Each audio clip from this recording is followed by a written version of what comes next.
Hi boys and girls, I have a read aloud for you today called Little Red Riding Hood.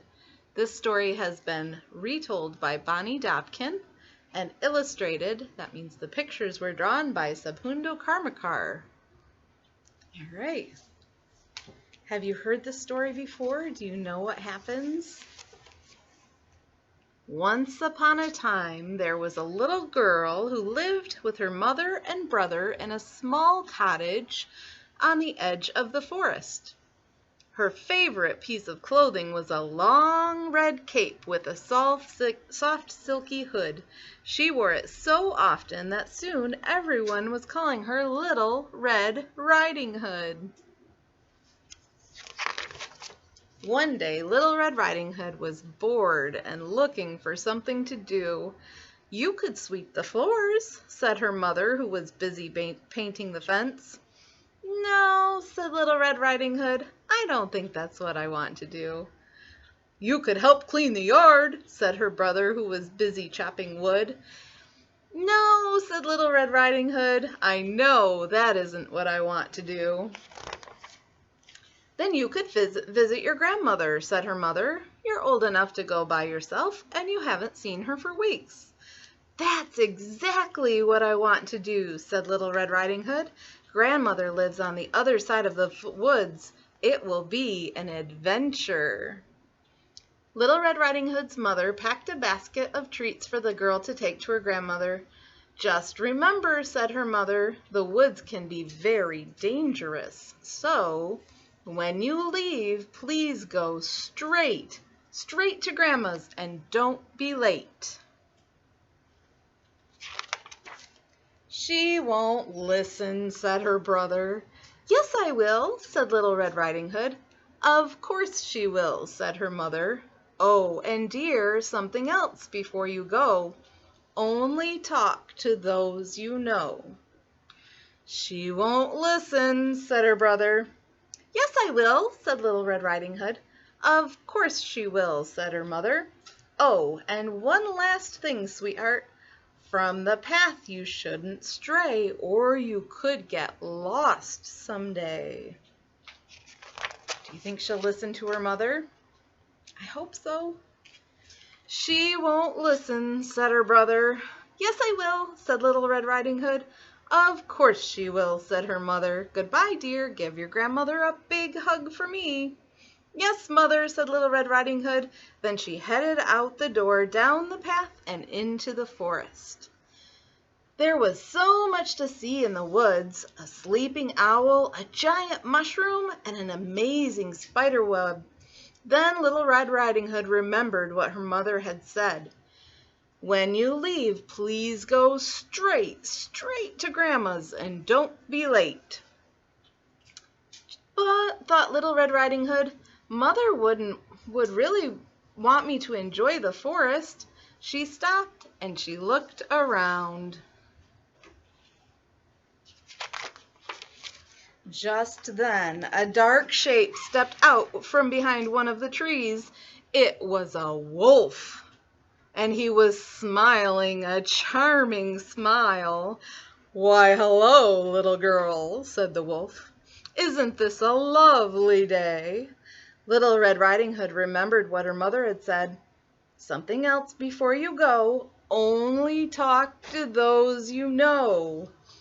"But," thought Little Red Riding Hood, "he seems like such a friendly wolf.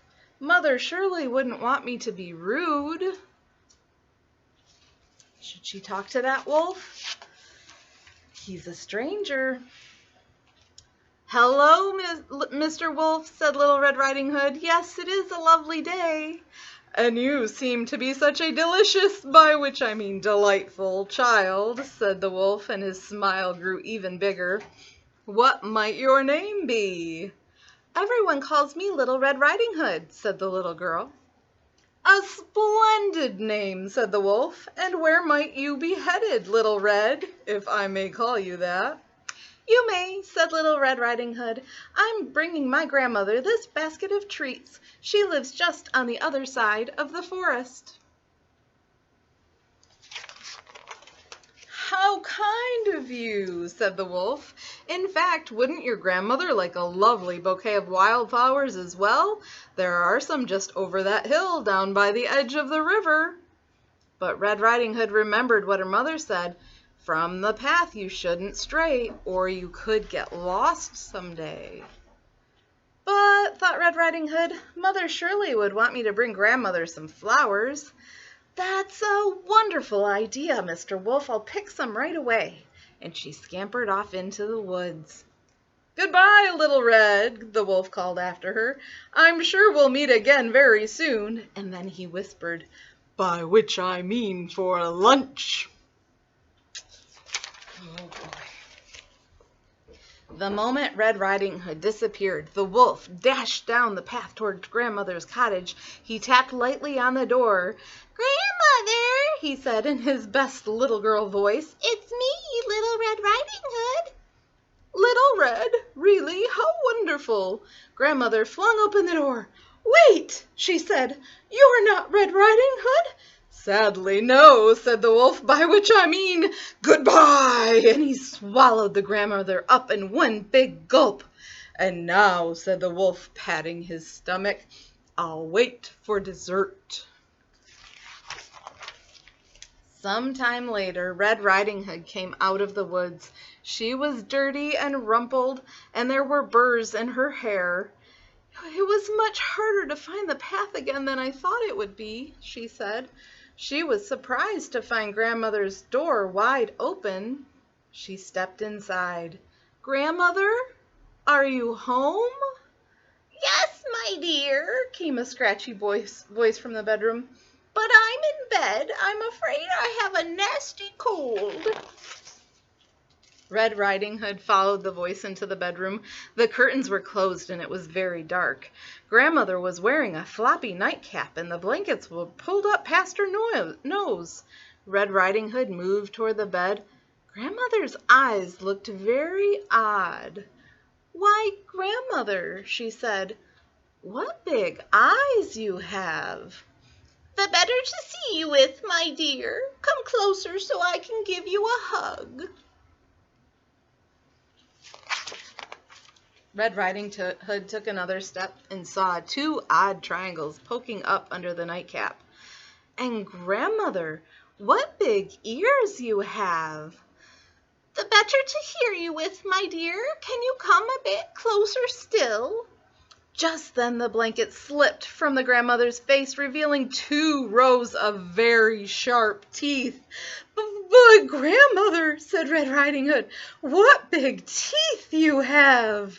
"The better to eat you with," roared the wolf, leaping out of the grandmother's bed. Oh no. Red Riding Hood screamed. She ran out of the bedroom, through the main room, and into the kitchen, slamming doors behind her. She climbed into the cabinet and yanked the door shut. "Why didn't I listen to Mother?" she thought. "If I hadn't stopped in the woods, I wouldn't have met the wolf. If I hadn't talked to the wolf, I wouldn't have left the path. And if I hadn't left the path, I wouldn't have been late to grandmother's. And then none of this would have happened." In the kitchen, she could hear the wolf calling to her. "Where are you, Little Red?" he said. "There's no need to hide. By which I mean I'm gonna find you and eat you no matter what." Just then something crashed. A voice yelled. Dishes smashed. The sounds got louder and louder and wilder, and then everything was quiet. Little Red Riding Hood peeked out from the cabinet. There stood her brother, his axe in one hand, and he was helping Grandmother step out of the wolf's belly.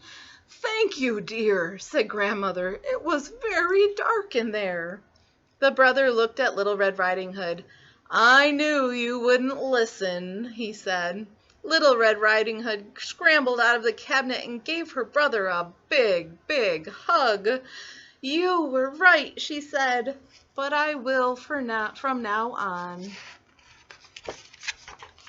Then Red Riding Hood and her brother and their grandmother all sat down together to eat the treats from the basket.